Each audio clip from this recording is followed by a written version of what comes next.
आपण जर जागरूक पशुपालक असाल तर आपल्याकडे जे काही प्राणी आहेत, गाई, म्हशी, शेळ्या, मेंढ्या, या सर्वांना आपण लसीकरण करून घेतलेच पाहिजे. नाहीतर तुम्ही तुमचा लाख मोलाचा प्राणी हा गमावू शकता. वास्तव हे आहे की लसीकरण केल्यामुळे 100% तुमच्या जनावरांना हे आजार होतच नाही याची गॅरंटी आहे. लसीकरण ही रोग प्रतिबंधक योजना आहे. ज्या आजारावर उपचार नाही त्याची लस असते.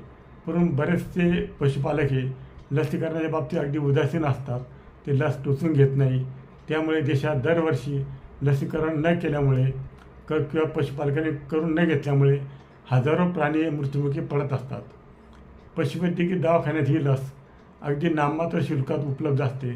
त्यामुळे पशुपालकांनी अजिबात हायगा न करता पशुवैद्यकीय दवाखान्याकडून ही लस म्हणजे घरसर्प, फऱ्या, आंत्रविषार, लाळ खुरकूत, PPR, लंपी हे जे काही लस उपलब्ध असेल ती पशुवैद्यकीय दवाखान्याकडून पशुपालकांनी टोचून घ्यायला पाहिजे आणि आपल्या प्राण्यांचे संरक्षण करायला पाहिजे.